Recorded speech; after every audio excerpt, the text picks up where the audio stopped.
This is the Mobile Tech Podcast, brought to you by worldpodcasts.com. Now here's your host, Tech Girl, Miriam Joie. Brought to you by MediaTek. Hi, and welcome to the Mobile Tech Podcast. I'm your host, Miriam Joie, and today is Friday, May 16th, 2025. And I have Ephraim of MediaTek and Todd Moser. How are you doing, guys? We're doing great. Thanks, Miriam. All is good. Todd, you're with Sensory. Thanks for joining. And Ephraim's been on the show, obviously, before. I want to chat with you folks about AI-based voice assistants in cars. You have a new partnership between Sensory and MediaTek. And yeah, I'd like to hear more about that and some of the technical aspects of that. And in general, talk about the user experience in cars. It's evolving rapidly. You know, we've had the ability to do voice assistants for a while now, things like navigate to a destination. More sophisticated cars can do things like change the temperature by voice.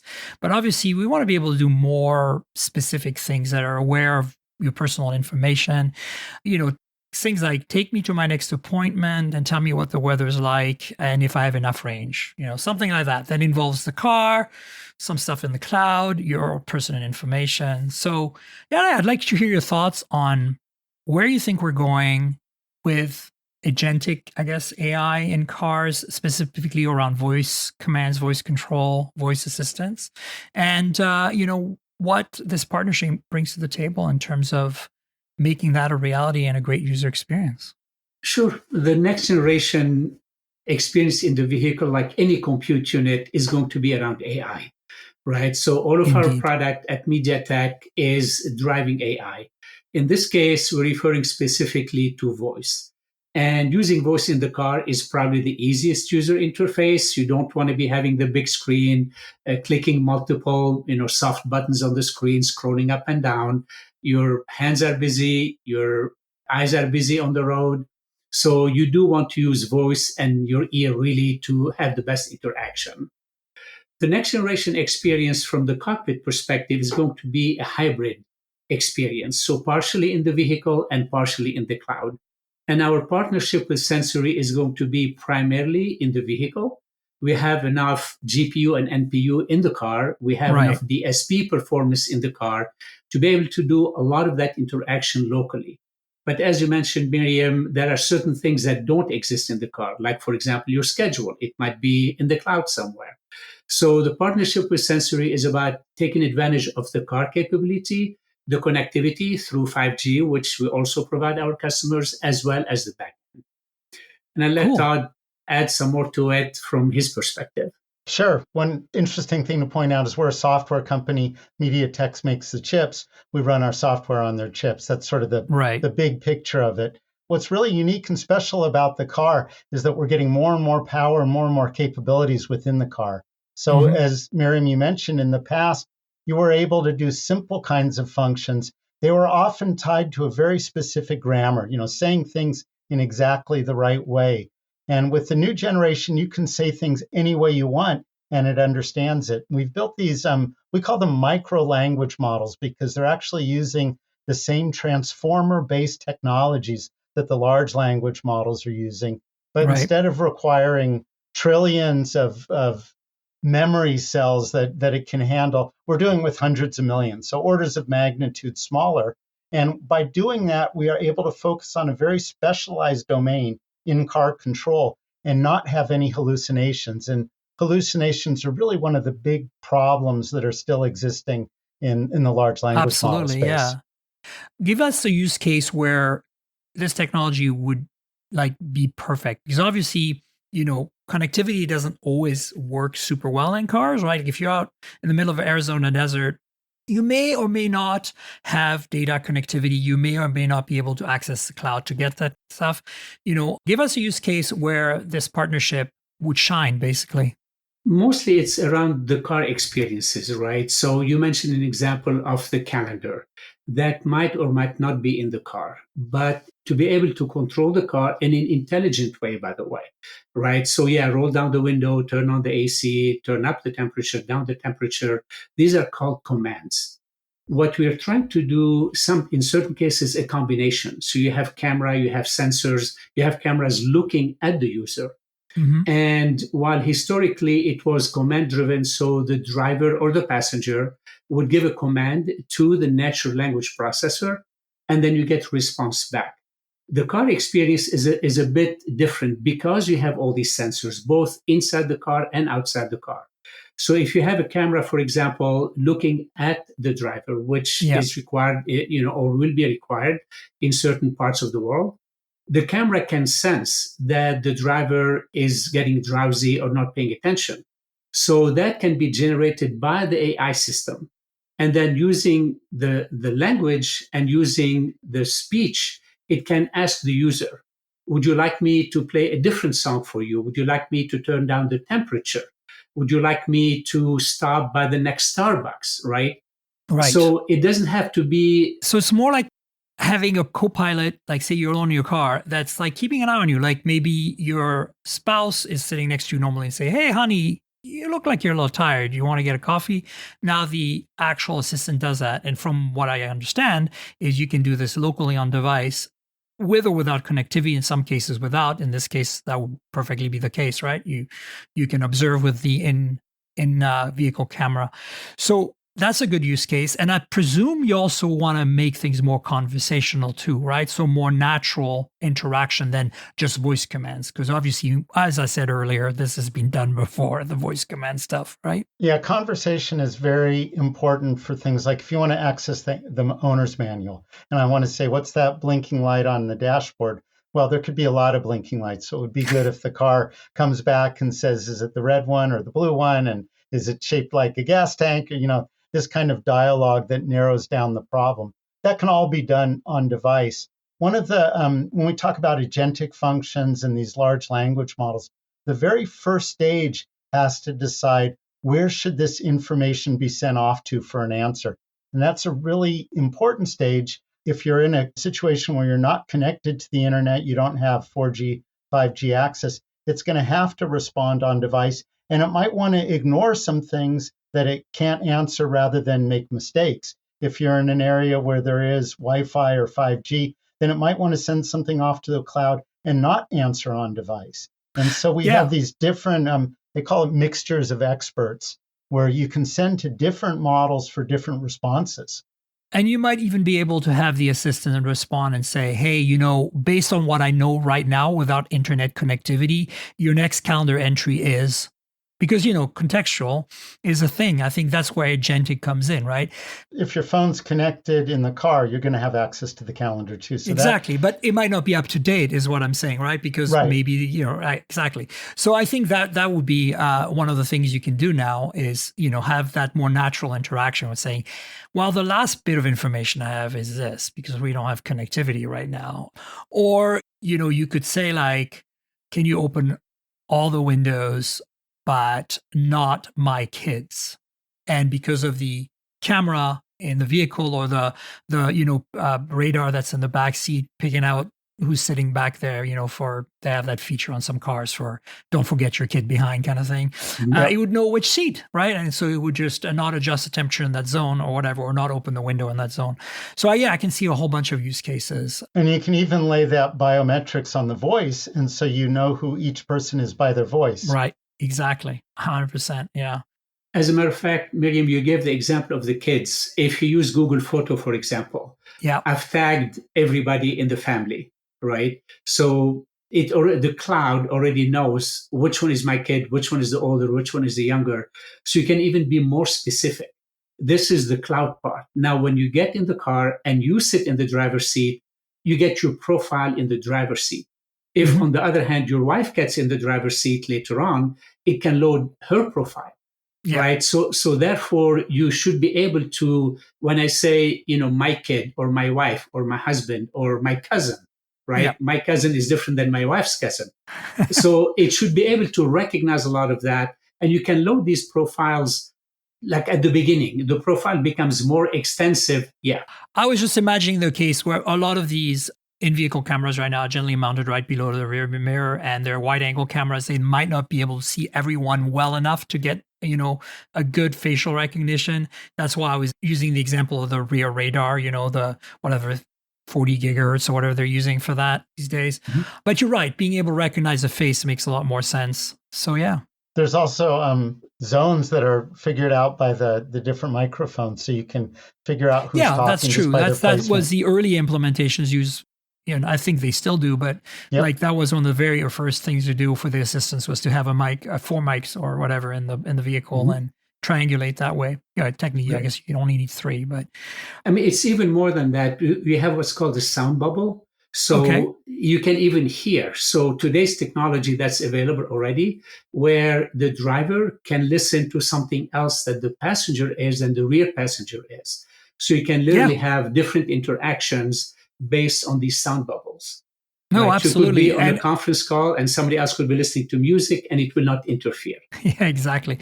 Or, some cars like Cadillac Lyric have the speakers in the headrest in addition. So when it gives you instructions on like turn left, it comes out from the rear left headrest speaker. So, with surround sound in cars now, you can also customize it that way. But I think that opens up a whole bunch of opportunities and possibilities. Most cars today have the microphones, like the zonal microphones. The newest cars have a camera facing inside the vehicle. And then, seat detection. Surround sound is a thing on every car nowadays. There's enough speakers to localize the audio, even if you can't have specific speakers in the headrests or whatever.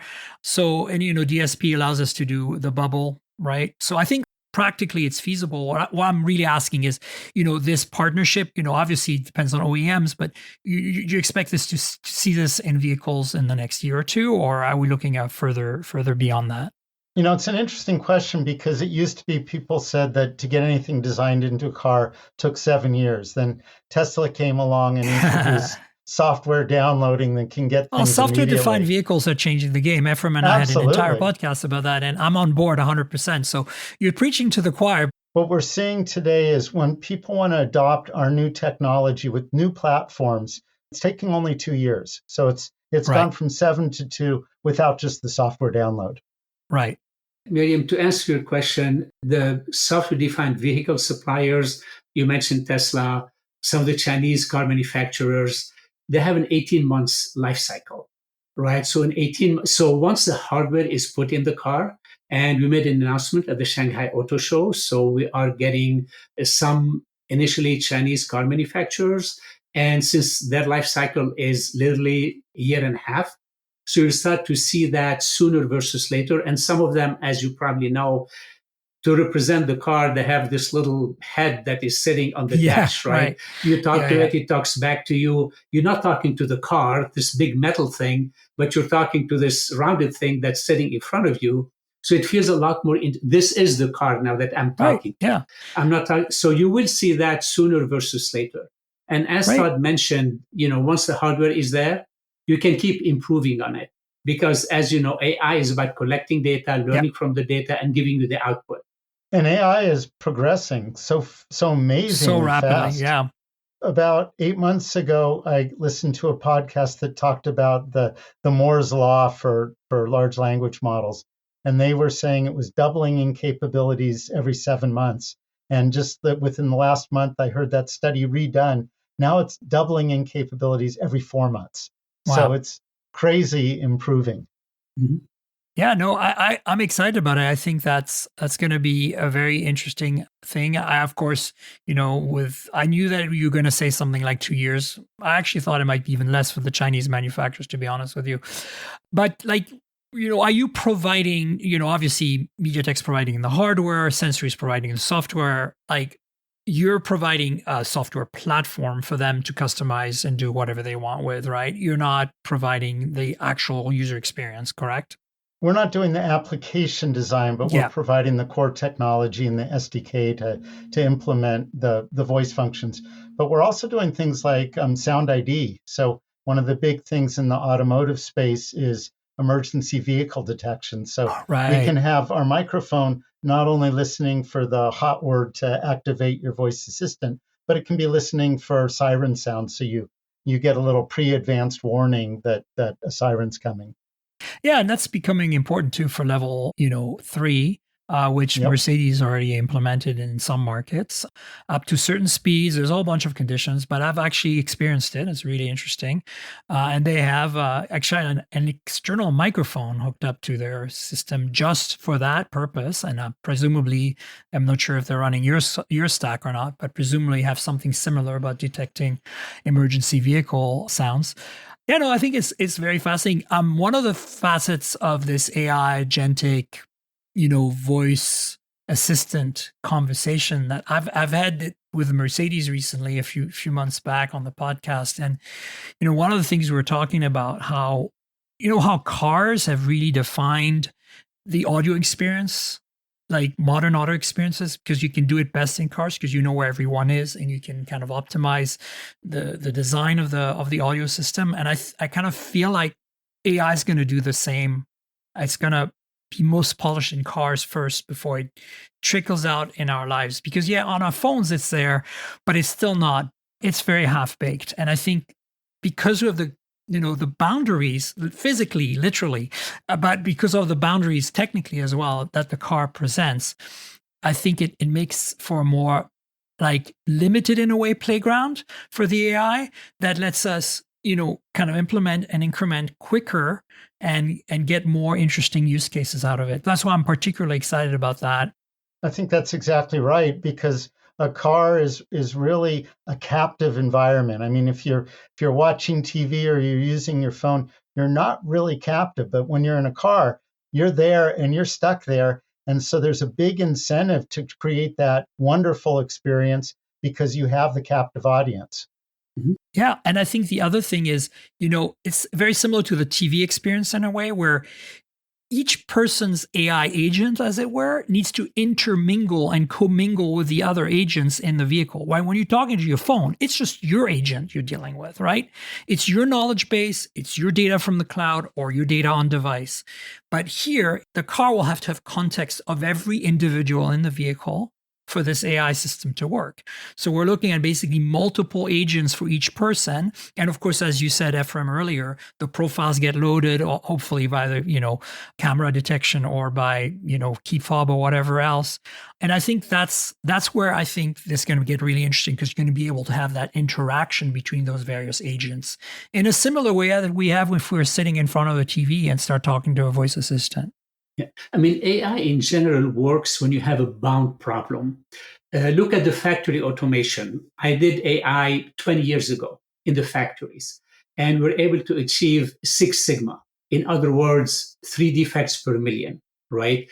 So when you have a bound problem, it's the same product with fixed lighting that works all the time. You can get very, very high quality AI. When you have a general purpose problem, and that's what Todd was referring to earlier, when the thing goes crazy on you. You can't afford to do that in the car, by the way, right? If you do ask the question, when is my next turn? If it tells you, oh, it was 30 miles behind you, or it's in France when you're sitting in the US, you can't afford to do that, right? Right. So because the car is a bound problem, you're not cooking. I hope you're not sleeping if you're the driver, right? So you can see from doing a billion thing to doing 100 things, maybe 10,000 things in the car, it's a bound problem. So the quality will be better. And when the data is local, then it's even more of a bound problem. So hopefully we'll get, like you mentioned, better experience in the car, not because you are physically limited, but the things that you do in the car is even more limited. Yep. No, that's exactly what I was getting to. Yep. Exactly. Yeah. Yeah. Yeah, and you'll have the choice of different models to go to. So the in-car model that Ephraim's referring to, that can be really good at controlling your car and not hallucinating. If you want to go out to Gemini or ChatGPT, it's going to be Gemini or ChatGPT, whatever level that is at the time. Great.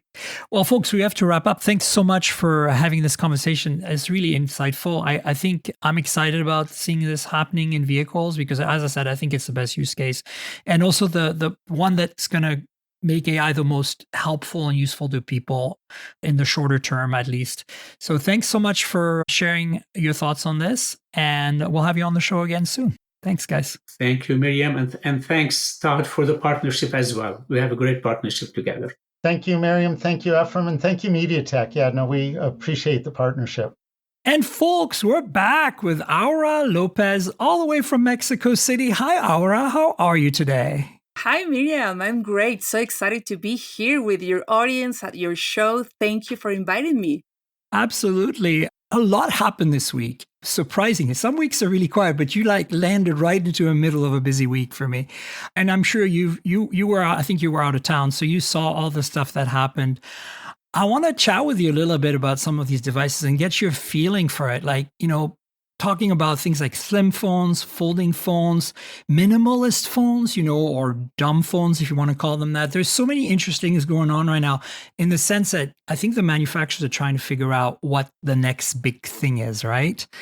So yeah, let's chat about that. The first phone that came up, there's a few new phones this week, and I only have one of them. So don't feel bad if you don't have them, because I don't either. So we're just going to talk about what we think we like about them, right? But the one I do have is the Razr, right? I've got both of them here. Let me pull them out. Which color do you have? Well, I'll show you in a second.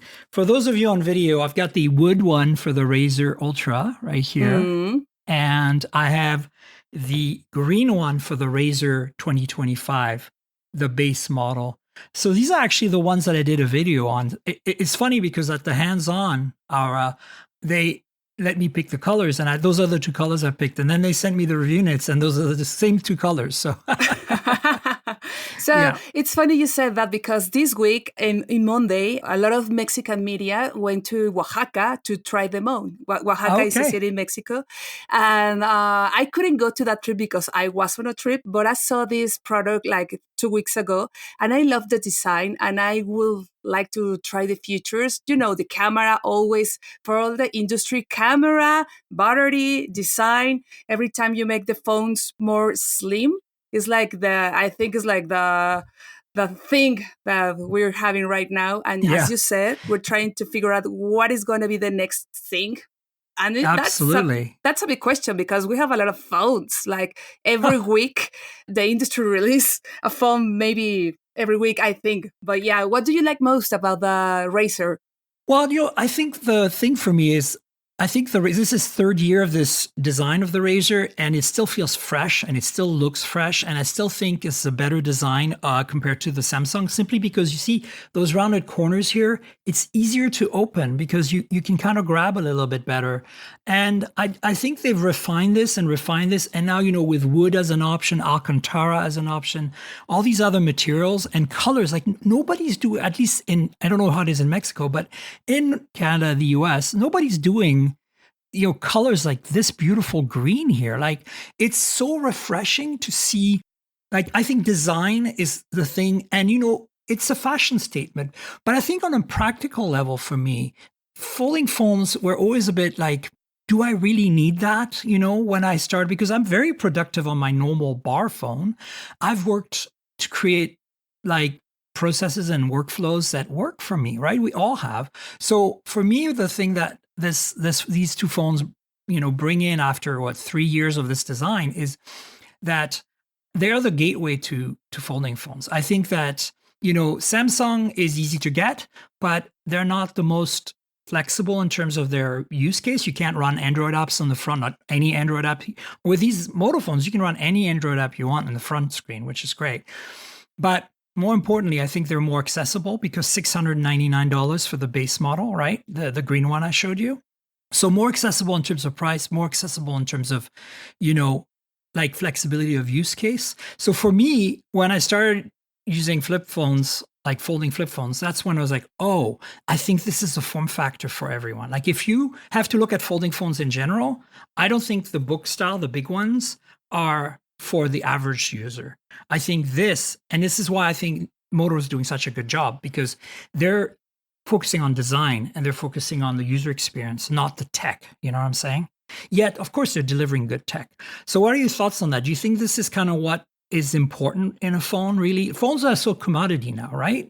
I love flip phones, and I don't use it regularly, but I love them because of the design, the practice. When you go to a concert, if you're not a tech savvy woman, then it's like they are comfortable, they have this lovely design, they are productive for the people that like to take pictures and use for WhatsApp and social media, which I think most of the people use the cell phone just for that, for taking pictures for their kids, for recording video. I think they're great. However, if you work like us in this industry, well, it's kind of not that limiting. Easy.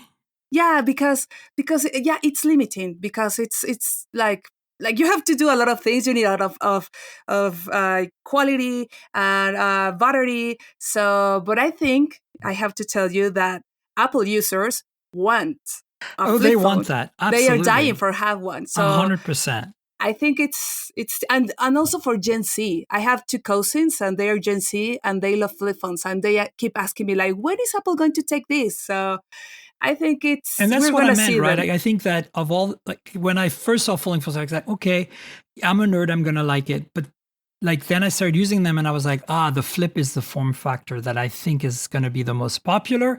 And I really can't believe that we're hearing rumors of a folding phone from Apple right now, yeah. And like these rumors have been going on forever, of course. But everybody's talking about like a book style, and I'm like, no, Apple, do not do that. You need a flip. This is what everybody wants. My producer, Theo, they have an iPhone. Their main phone was an iPhone. And then, we live in two countries, Canada and the US. So when we got to Canada, they wanted a second phone because it's easier than having two SIMs and so they got a Razr because they're like, I don't like Android. They still hate Android. They hate it. They say all the time, I hate Android, but they love the form factor. They love having a small screen and then opening it up, playing games on a bigger screen. Because their iPhone is an SE, the small one, right? The old one. And they're like, I like a small phone, but I like a big screen. And this is perfect. Do you remember when even this is before smartphones get to the world, LG has like a very tiny phone. Do you remember? Yes, it was like a toy.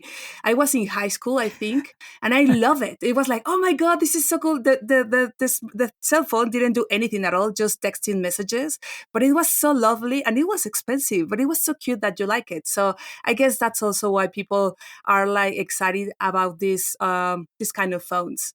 And I don't like the foldables. For me, I got the book style. Yeah.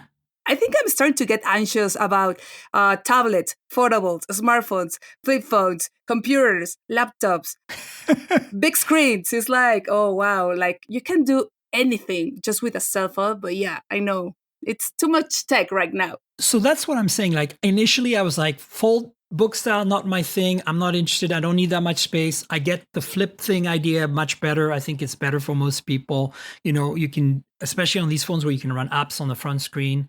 I was like, okay, this is great. Because, you can literally like just use it like this, right? Like just closed and like do a few things like, here's my messages, here's my photos, right? And I can run that right in the front. I can go photos and I got some photos, right? And also the camera is it's okay. It's like what, 50? It's fine.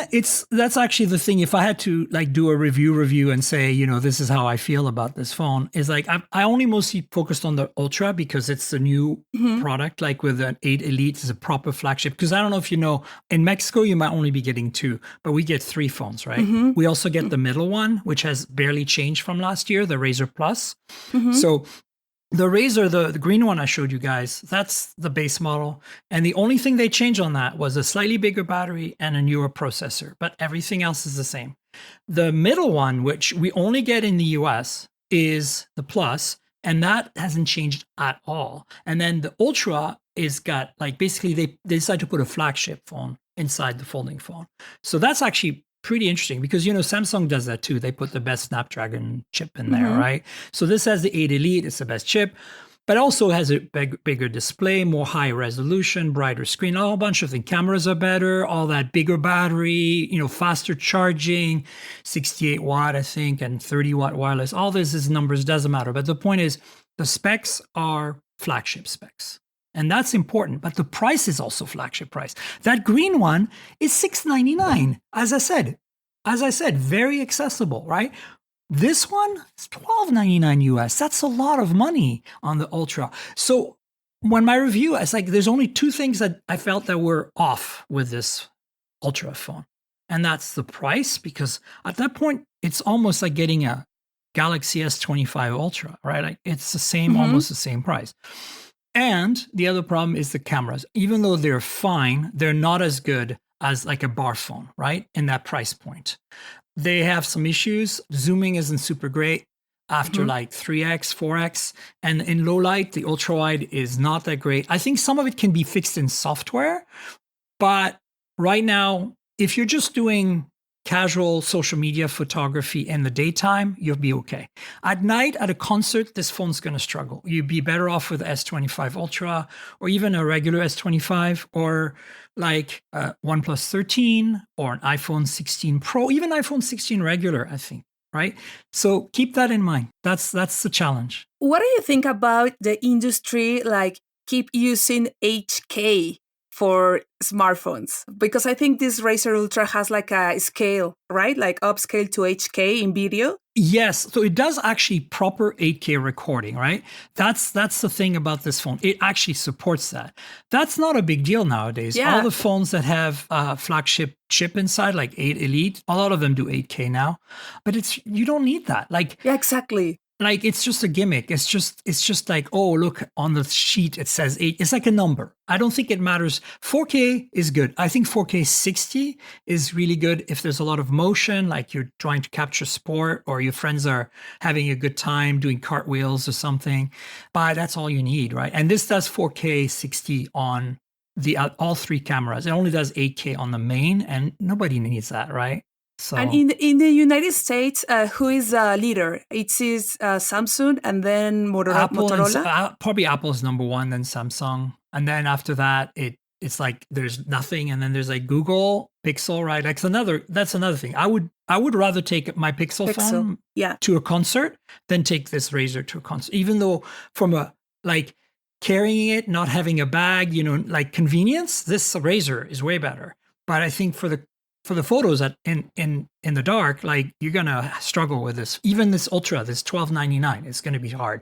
The Pixel is gonna be totally okay. So Pixel is down there with OnePlus and Moto. Moto is much bigger in Central and South America, obviously. Yeah, right? Because Samsung is leader here, then iPhone. Well, in Android, Samsung, then Motorola, and then the rest, like Oppo and all this. And I would say for iPhone. us, it's Samsung and then Google, but it's like Samsung, Google, like Apple, Samsung, and woo, there's a big. We don't have the Pixel. We don't have it. Oh, you don't have it? No, wow. We don't have it. And I That's guess surprising. We know why. Yeah, because we have a lot of products. Because, Japan gets the Pixel. Like, why does Mexico not get the Pixel? And we also don't have Sony cell phones here, Sony smartphones. Oh, we don't anymore. We used to. Okay. But, we used my to audience is global, so I cover the phones from China all the time because, there's a lot of listeners from India. Hello, everyone. Obviously, they get all the cool phones. India, I'm so jealous. And China, of course. But I think because of that, I cover everything. That's why, we're going to talk about Sony in a minute. But the reason I have Sony on there is because it is something we can't get here, but something that you can get in Europe and other parts. So for me, the Razrs this year, honestly, I think they're great. The nice thing also, I said the middle one's not different, but actually there is a slight difference. All three phones this year have a new hinge that's stronger. It feels more rigid. Like when you open the phone and you wiggle it a bit, it wiggles less. So it feels more confident to open and close. Also the gap, the on the screen is less obvious. And all this is because of the new hinge. And also the new water resistance. Instead of, I think it used to be IP, like there's no dust protection before, and now there's dust protection. So it's water resistant and there's a bit of dust protection. I think it's IP48 for the three. So that's basically the only thing you need to know about these phones is new hinge, water resistance, and dust resistance. And then the baby one got a new chip and slightly bigger battery. The middle one hasn't changed. I wouldn't buy it. And then the top one, I mean, it's a great phone. Like this Ultra is, but I don't know if I would spend, I think the Ultra would be great if it was $1,000. And then if they can fix some of the software, not software experience, but software like image processing for the quality of the images for low light, especially for the ultra wide, I think they would be able to make this phone perfect. So a little too expensive. Camera's a little too weak for what the price is. But overall, this phone is so fast, because 8 Elite, it feels so fluid and it's so well made and the materials are so cool and the design. I really think they did a good job. Okay, I have to tell you that I'm going to try it like probably 2 weeks or next week, and then I will be back and tell you like, oh yeah, I agree with all of you have said. I'd be curious to see what you think. The next one I want to talk about, because we're going to talk about this a bit, because it's more of I think it's more of a lifestyle play. Actually, somebody asked me if you read the Washington Post, which is a U.S. physical paper, but also exists online. They interviewed me about the Edge, about the slim phone. They wanted to know, is there a market for this? Who's asking for this? Does this need to exist, right? My answer is, my gut answer is no, but also it's complicated. There's more to that, right? So before we talk about it, because I really want to hear your thoughts on this, especially since you're younger than me and you have Gen Z friends and Gen Z family. I would be curious to hear about, because so the S25 Edge is out. It's official. The price is pretty high, right? $1,099. It's between the Ultra and the Plus in price. And basically, the best way of thinking of this phone, if you're a nerd, is take the big Ultra, remove the 2 telephotos. You get the same big 200 megapixel main camera. You get a small ultra wide, which is a bit less good, but whatever. And then you get the 8 Elite, you get the amazing screen. It's the same screen as the Plus. And then you get a tiny phone, 5.8 millimeters. And the battery is really small, 3,900 milliamps. For today, it's small. So what's going to happen with that? It's going to be light. It's 166 grams. It's going to be thin. It's going to be sexy. And it's going to be very Samsung. But the camera is going to be good, but then the battery life is going to suffer. Obviously, we know that. But here's the thing, Aura. This is the thing that drives me nuts. Why does this exist? And I want to hear your thought. But before I do, I want to tell you something. This phone could have been so much better if Samsung had applied themselves. I think Samsung is not even sure if this is going to be a worthy product. They are testing the market a little bit, because if they wanted to, like the OnePlus 13 has this huge battery, 6,000 milliamp hours, because it uses this new technology called silicon carbon. And silicon carbon makes you put a really big battery in a really thin space, because the OnePlus 13 is thinner than the OnePlus 12, but has a bigger battery. So it's obviously progress. That kind of technology has existed for 2-3 years now. The Chinese phones have had it for 2-3 years. Apple and Samsung are not using it. Google's not using it. So Samsung could have put one of those silicon carbon batteries in there, in that Edge, and made the battery life better, but they decided no. And I think that's a mistake. So what are your thoughts? Does it matter?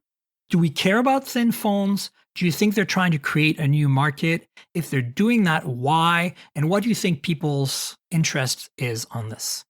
I think it's Samsung being Samsung, like they want to be pioneers in trying to create a trend, because they did it with the foldables. It wasn't a very good foldable, and it was really, really expensive. But, like we are the first created the foldable. Motorola was the first created the flip. But I think it's like they just want to try new things and see how's it going. So it's weird, because you were talking before of the beautiful colors Moto Razr Ultra have. And it's like, why Samsung keep...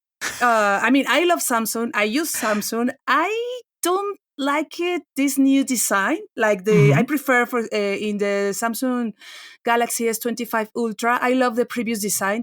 For me, this is like too round. I have here. This is not the Edge. And I think it's going to be also a trend. But it would be great if they have like these colors, maybe not that long battery, maybe it's for a younger audience, but I don't think it's going to be like a massive trend. I think they're just like trying to see like what's going to happen. I think you're right. I think here's what I told the Washington Post. I said, Sherry is the one who wrote the article. And I told her, I said, I think that they're trying to create a new category, because folding phones are, I think, relatively successful with a certain audience, right? Like, I think younger people are attracted to the flip. And if you're not an iPhone user already, you're probably going to go use a flip. If you are a power user like me, by the way, I told you, and initially I didn't really care much about the book cell phone, but the OnePlus Open changed my mind. Once I started using that, I was like, oh, I didn't like what Samsung was doing. Too tall, too skinny, too thick. And then OnePlus came out thin, the right form factor. So when you use it closed, it just feels like a normal phone. So I think that power users, early adopter, tech savvy, my kind of audience, they would like the book style. And I do too. And then, Pixel 9 Pro Fold came out, and then now I have the Oppo Find N5, which is not sold here, but that's the ultimate, in my opinion, of that form factor. So I think they can't make too much money on the folding phones because the flip is, more expensive. It only exists on Android, so whatever. And then the folding phones, the big book style, are really like a niche for tech savvy people, right? Productivity. Yeah. So what's left? Well, maybe we should make thinner phones, right? And as you said, like Samsung also invented the Note, which became the big phone, right? Like until the first Note, first of all, there was no stylus on like touch-based phones until Samsung did it. And then there was no big screen until Samsung did it, right? And when you think about it, the original Note was 5 inches. And now all our phones are like 7, 6.9, 6.7, 6.6. This Moto, the Razr Ultra, is 7 inches. That's 7 inches of screen. So, anyway, what I'm saying is that, this is a good idea in the sense that like, well, maybe we can get people excited by making it lighter and thinner, right? I think they should not compromise the battery life. There's technology to fix that. It's too bad they didn't, but I think it's expensive to use that technology. So they wanted to see, is this even something people want, right? So let's try it. And that's very Samsung. But, I also feel like, and I hate to say this, but I feel like Apple has been rumored to make the iPhone Air, which is also a thin phone, but it's even thinner, 5.5. Yeah. And I think, actually, Aura, this is my thought. I think Samsung found out and they rushed to make the Edge. Yeah. I don't think they were planning to make a thin phone. I think Apple is obsessed with thin. MacBook Air. Look, when the MacBook Air came out, it wasn't the thinnest laptop. Sony made a thinner laptop, carbon fiber at the time, but Sony was nobody, right? Compared to Apple. So this was like 20 years ago, right? 2008 when the Air came out. Well, now all our laptops, even if you're not a Mac user, they all look like the MacBook Air, right? Yeah. So, okay. So Apple is obsessed with thin and they're making a thin phone. Samsung's like, let's beat them. Let's come out with one first, right? Yeah, but here's the thing. Do you think that bothers me, Aura? And you tell me what you think. What bothers me is not only is 5.8 millimeter not very thin. I mean, it's thinner than 7 or 8 millimeters like our normal flagships, but it's not that much thinner. And then 5.5, we're starting to talk. 5.5, which is what Apple is rumored to be doing. That's like the thickness of an iPad Pro. That's pretty thin, right? But hear me out. Motorola made the Moto Z 10 years ago. The one with the magnetic things that attach to the back. Do you remember? Yeah, I do. That phone, the initial phone, the Moto Z, was only sold in the US from Verizon. It was 5.2 millimeters, just the phone. Was it when they were like the Moto modes? Correct. Yeah, the first phone for the Moto mods, the Moto Z, 5.2. And here we're 10 plus years later, and people are like, oh, 5.8. Ooh. And even Apple, 5.5. I'm like, hey, wait a minute. I have another example. In 2014, Oppo, the people who make the N5 folding phone, they made a phone that was 4.9 millimeters thin. Yeah, but they're not Apple. It's but my point is, we tried this a while back, and it didn't seem to work because it didn't become a trend. Unlike the MacBook Air, it became a trend. Everybody wanted to make a thin laptop. So I think what's happening is, they're trying again. And I'm not against it, but I think that this is just marketing. This is like phones are so like boring because it's a tool that we all just use. There's no excitement so much anymore around them. Yeah. So let's create some excitement by making a thin phone. And that's kind of, I think, what the Edge is about. Oh my God. I feel you when you say phones are so boring right now because, there's no excitement. I mean, Motorola gave the colors and it's like, that's cool. But also we're losing like this haha moment, right? Like everything is so fast and everything is like, you have this and this and this is, and you start to lose like the aha moment. But if Apple creates this new phone and this new category, we have to admit that it's going to be a success because we don't know. People love Apple. I don't know if in USA and other parts in the world, but in Mexico, it's like, are you team Android or are you team Apple? And it's like, come on, guys. We have to cut this. It's like, I agree. It's sad. It's sad that people are so tribal, about their products. But I think when Apple does, it's going to be more successful, probably. Depends on the price. Also, Apple's problem is they're only going to have a single camera, right? So that could be a problem and a challenge for some people because no ultra wide, ultra wide is really helpful. It's easy to get closer to something, like move physically closer. It's harder to move back sometimes, right? Yeah, I have to tell you, I've been trying the iPhone 16e, which has only a camera for 2 weeks in my whole day, like my regular phone. And it works fine. The only thing that I say like, I'm getting used to, it's like, it's here. That point you said, because I was taking pictures in my vacation and I was trying to be very far away. And it was like, oh no, I can't do that. So but I think some people don't care about some it. people don't care. And I think Apple is going to be thinner than Samsung. And also maybe their battery life will be better. Maybe they will use a silicon carbon battery. So we'll see what happens. But I think that this trend could die next year or it could take off. And if it does take off, I think the technology exists now. I think the reason it didn't take off 10 years ago or whenever it was with the Moto Z and the Oppo R5. It was the Oppo R5, by the way. I know there's somebody right now who's like listening to the podcast, typing to see what Oppo phone I was talking about. R5. Check it out. Potentially it's going to work this time. I don't know. I'm actually wanting to work. I don't think battery life has gotten so good on the flagships, on like the Ultra phones, the OnePlus 13, 6,000 milliamp hour. I can do 2 days. For me, productive, always on my phone. I can do 2 days on that phone.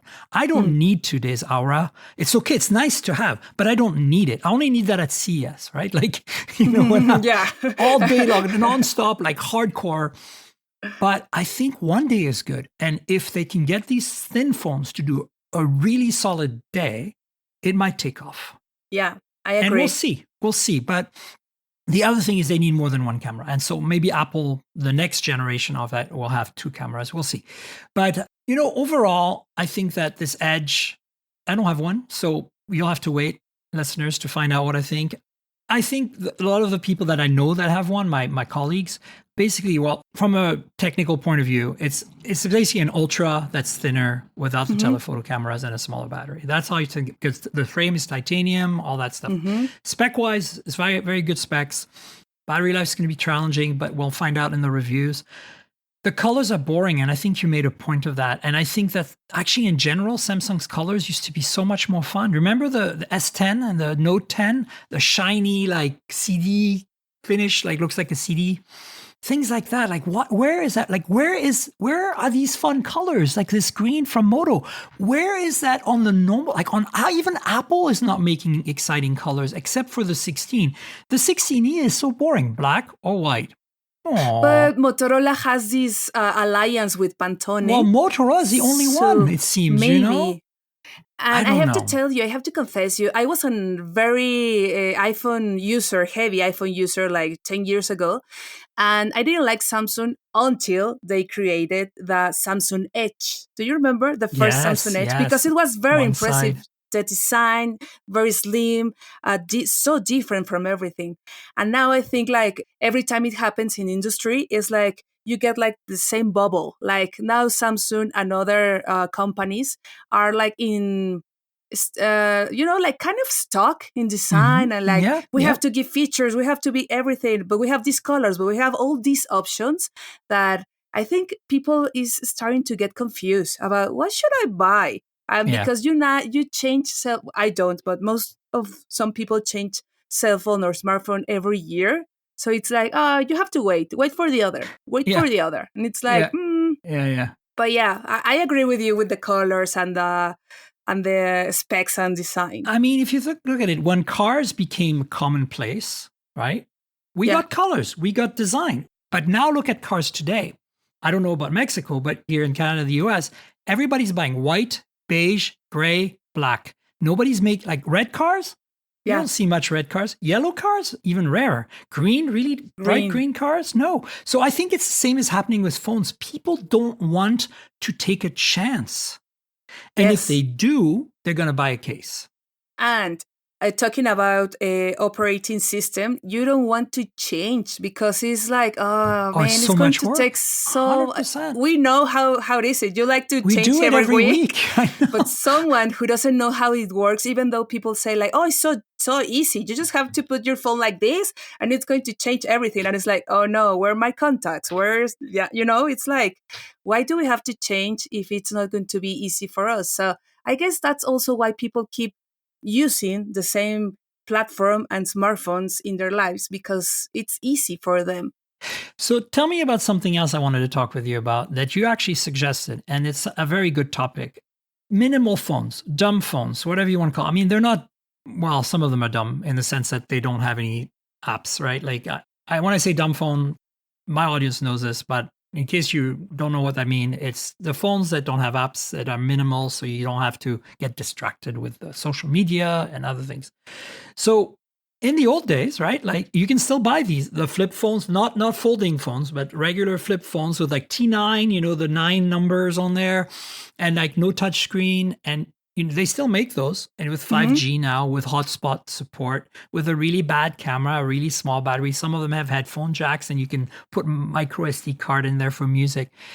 Those are okay, but most of them don't have maps. They just have messaging, but it doesn't support RCS, like all these problems, right?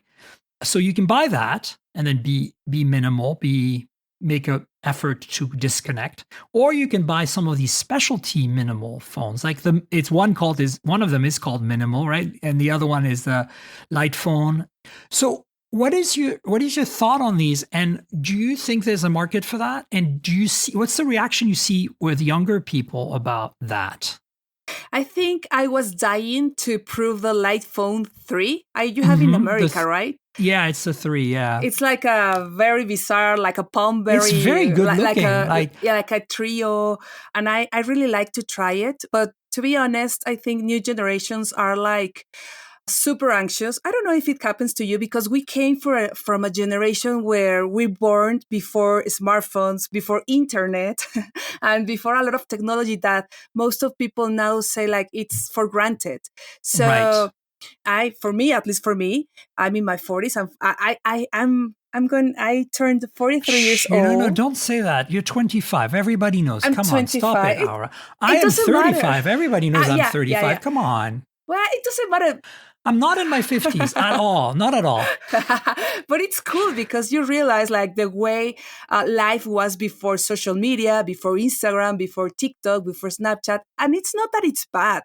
It's just that the algorithm, it really, really keep us like tangled. Like you have to be here and you're like, it's like candies, right? So what is happening is that a lot of people that I met and that is younger than me are very anxious, and they have like these mental health issues, and they keep telling me like, can you recommend me a dumb phone? And I was like, well, to be honest, I don't think that's going to work, because life right now, as we know it, is not working that way. I have to tell you, like 10 years ago in 2009, the New York Times released a contest for people who wanted to leave their smartphone. This is before the iPhone. It was 2007. Okay, 7. They were trying to reach people that were willing to just give their iPhone for a week. Their smartphone, sorry. And I did that. And it was very bizarre because those were the times when we were using Twitter. Yes. And I was talking with my friends. We went to concerts. I got lost. There's a video there. So I got lost because I couldn't use the maps. People were in like, oh, this is trending topic. This is trending topic. And I was like out of the conversation. I couldn't call nobody. So I was like, because I just left the phone, right? And that was like 20 years ago. almost 20 years ago. And now the world is not working that. So you have to use a Uber. You have to, I don't know, like maybe you take your groceries from your phone, the maps, WhatsApp. Like it's not that way. So I really wish that it could be a trend and that we could be like less connected. I mean, you and I work on this, but most of the people, maybe they are like, oh, I just want to keep using Instagram and reading a book or something like that. I wish that. But the truth is that this is not going to work. Yeah. So, and I don't know, maybe they're not that expensive, but it doesn't make any sense. And to be honest, I think in the future there will be like retreats because they are now, and I don't know, people like Mark Zuckerberg can pay for them, like retreats to get disconnected and to get this digital detox. But at the end, it's like you have to keep forcing yourself to have the willingness to stop using your smartphone the way you use it in an addictive way instead of using these dumb phones. Yeah, I agree. I think the challenge right now, if you are trying to detox and stay away from social media, is that if you, first of all, these custom phones like the Minimal and the Light Phone 3, they're expensive. I mean, for what they are. And they don't have enough of the features you really need. Like, you know, some of them don't have the RCS messaging, so you can't talk with your friends that have iPhones. And then some of them don't have a good mapping solution. They might not have Uber or Lyft. The Minimal, which is the one with the keyboard, that's an Android device with an e-ink display, so it can install normal apps. It's just that they're difficult to use because the screen is so slow to refresh because it's like a Kindle, the screen. But the Light Phone 3 has an OLED, black and white. Well, it's color, but everything's done black and white, you know, to kind of minimize, and the interface is very simplified. But you can't have Uber or Lyft or, you know, your grocery shopping app. And so I think my advice to you is, to the audience, not to you, Aura, but to the audience, is get a normal phone. Get like a used iPhone, a used Samsung, a used OnePlus, a used Google Pixel or even a brand new one. Get the cheapest, like get an A series Samsung Galaxy. Get Pixel 9a, Pixel 8a. Get iPhone 16e and remove the apps. I know you can put them back, but just don't put them on the first place. Like just set up the phone fresh from scratch. Don't back up your old phone. Just put the stuff you need. Make a list before. Put those things on and don't install any more apps. That's what I would do. That's all. That's it. Because look, at that point, you don't have any problems with maps. You don't have any problems with rideshare apps. You don't have any problems with your shopping apps. You just don't have social media. You just don't have social media. You can be productive. You have email. You have your calendar. You have your web browser. That's the danger thing. You can even maybe don't put Chrome on. Neither YouTube, right? YouTube, take YouTube out, but leave YouTube Music or leave Spotify so you can listen. That's the other thing. The music services on these, you know, detox phones are not great. You don't have choices, and we all want choices. So I say it's discipline. And I know that's not what you want to hear. Everybody wants like a simple solution that kind of keeps you in a little bit of a jail situation where you don't have choices. But you can create that jail. You can make your phone not have the social. I don't have a phone without social media because for my work, but I do not have social media in my bookmarks or in my tabs on my computer anymore. I used to, but I try to only do social media on my phone when I need it. And when I do it, I don't browse. I just respond to people who interact with me. I don't even look at everything else. And how do you deal with the FOMO or, you know, like fear of missing out? Because I have to tell you, I have a hard time. It's hard. Because a few days ago, a friend of mine told me he also works in technology. We were talking about, I don't remember. And then he told me like, oh, Aura, please don't be Explorer, like Internet Explorer, right? And I was like, oh, you dumbass. Like, oh yeah, you're right. Yeah, I'm Explorer because I wasn't in the you know, like the Pope memes and all that because I was on vacation. So I got disconnected. I just got reading, watching movies, whatever. And then I was like, oh man, yeah, I work in this. And sometimes I feel like I really want to get disconnected because it's too intense.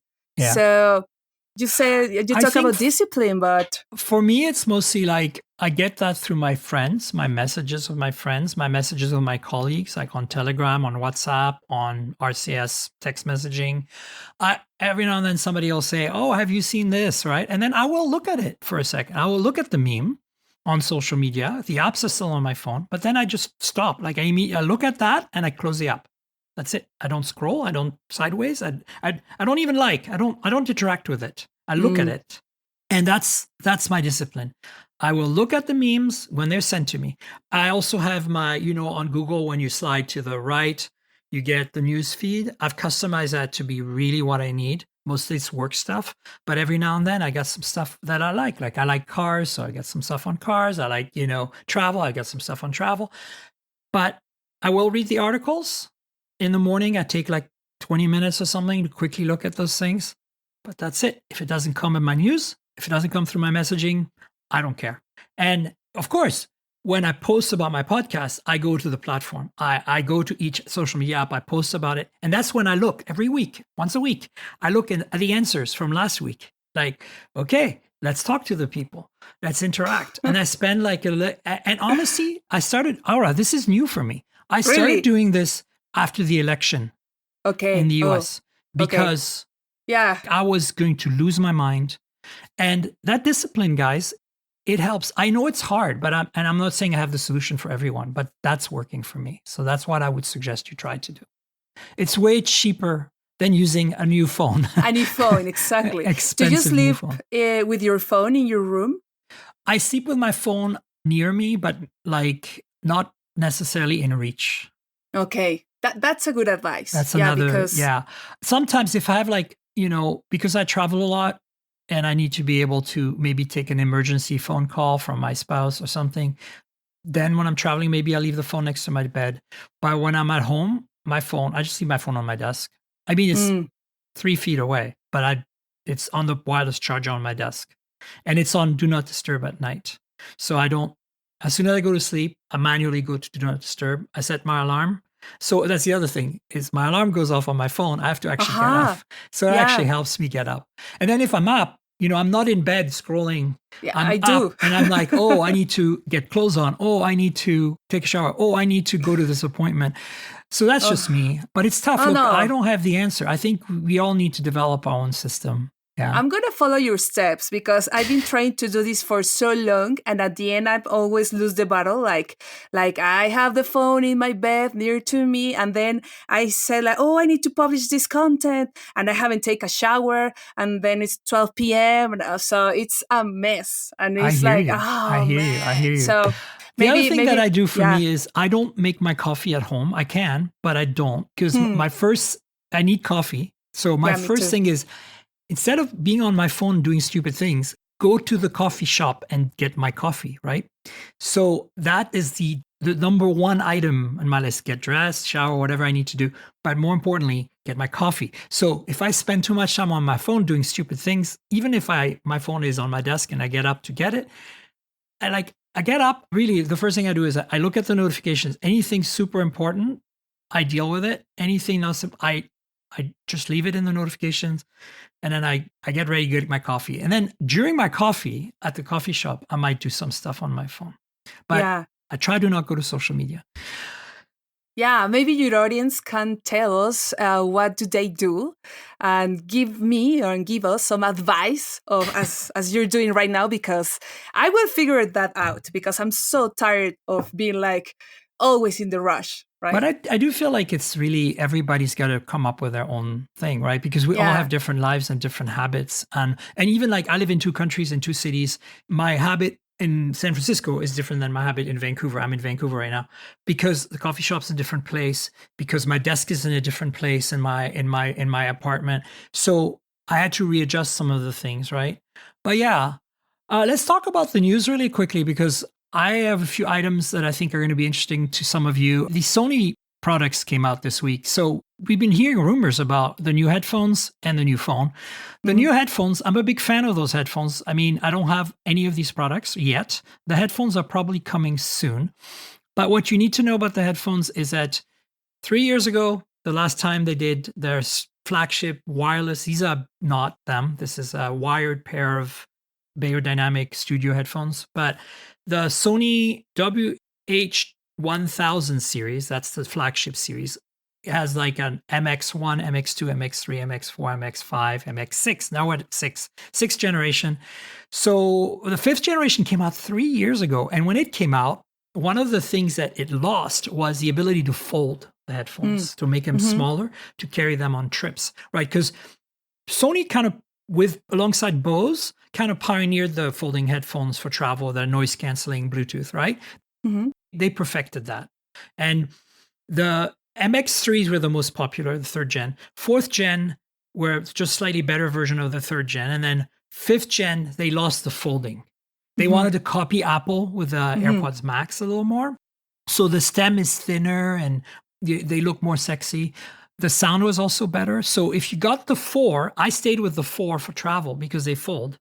But if you got the 5, you got better sound, better ANC, noise canceling, and maybe better battery life. But you lost the folding thing. So the 6 are the Goldilocks, the best combination of everything. Better sound, better ANC, better battery, folding. So I can't wait to get them because I think they're going to become like the 3, which were the biggest step forward. I think the 6 are the new big step forward. So stay tuned, folks. I will find out what's going on with that. And then the Sony phone, it's a slight improvement over last year's 6th generation. So this is the Sony Xperia 1 Mark 7. And it's very much a Sony phone. The big difference is they basically, I think, improved the ultra-wide camera a little bit. And of course, there's an 8 Elite. And of course, you can get it in purple, which, of course, I want to get it in purple. The headphones of Sony in Mexico, there will be here in June 16. The pre-sale is right now in Mexico. Okay, cool. Yeah, I mean, I will get the headphones. I probably won't get the phone because it's not sold in the US. But I'll put some links in the show notes, guys. Check it out. We'll cover this in more depth once I get my hands on it. Apple CarPlay Ultra is out. So CarPlay, as you know, I cover CarTech and EVTech as well. But CarPlay lets you, show everything that's on your phone on your car screen. It's projecting, basically. It's not, you don't log in. The phone just connects and the car screen becomes a display for your phone. But now with CarPlay Ultra, all the screens in the car can do something related to your phone and display different things. And the car makers can customize the look and feel, like the aesthetics of it, to match their brand. So this is something that Apple announced, I think, 2 or 3 years ago.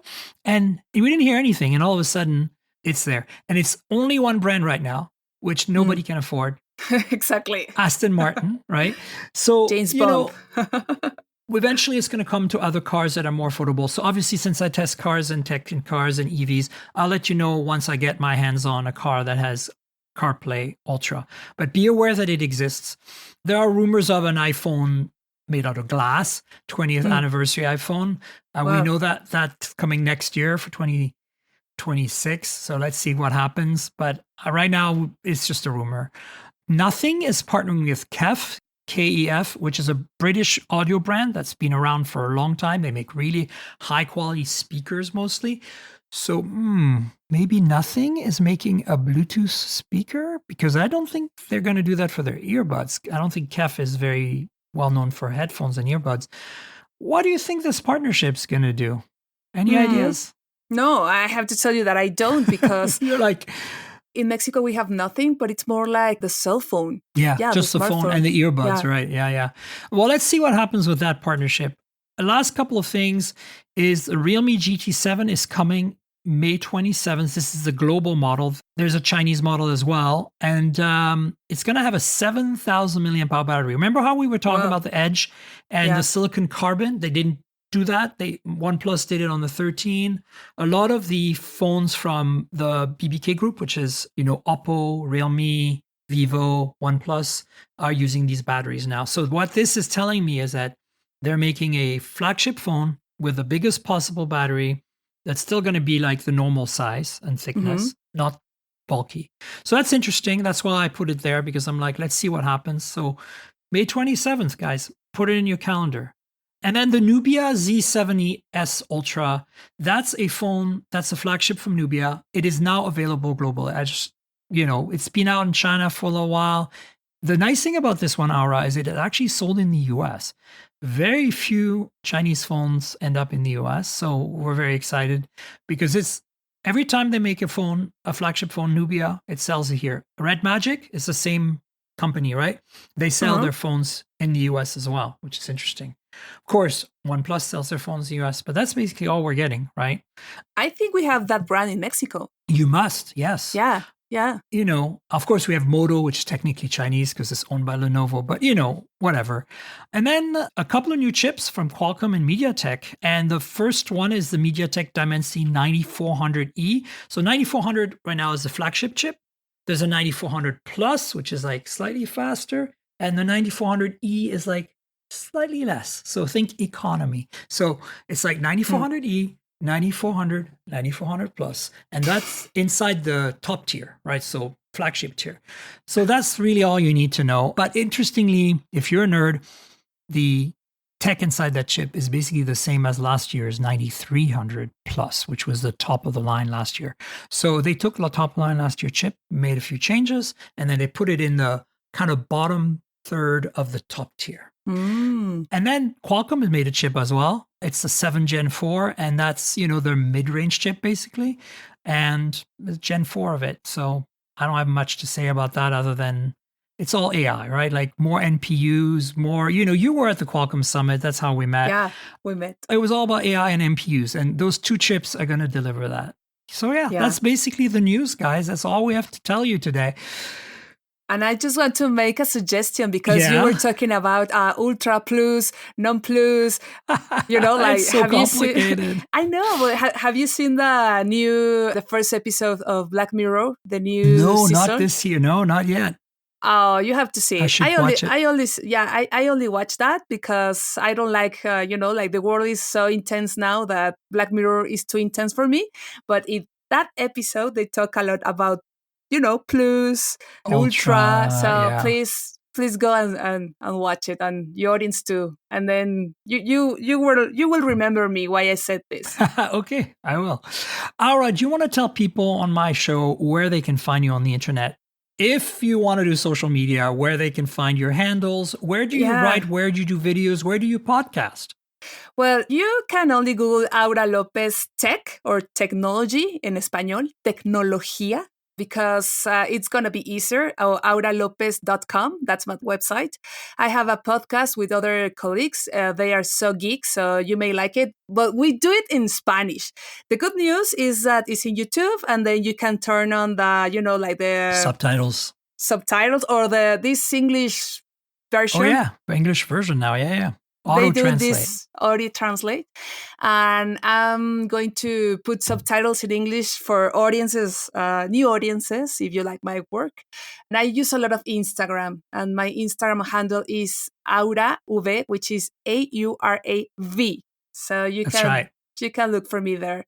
And if you want to learn Spanish, you have to go. You have to visit my site. If you want to practice your Spanish, go check out Aura's content. Folks, you know where to find me on the internet. I'm at Tank Girl. That's TNKGRL, like the comic book character Tank Girl, but drop all the vowels. And then that's my handle everywhere. So I'm on all the social media platforms. I'm primarily active on Insta and Threads and Blue Sky, basically. On the others too, but I don't really spend more time there. The podcast lives at mobiletechpodcast.com. You can subscribe there. It's also on all the major platforms.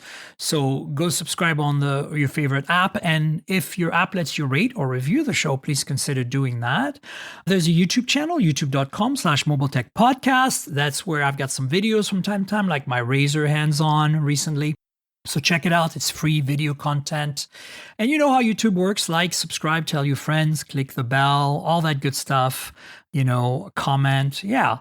Finally, if you want to support me, there's a Patreon, patreon.com/TNKGRL, like my handle, Tank Girl. So there is a video version of this podcast that you get exclusively through Patreon. You get it a day in advance, and $5 a month gives you a new podcast every week. So consider supporting me with Patreon, patreon.com/TNKGRL.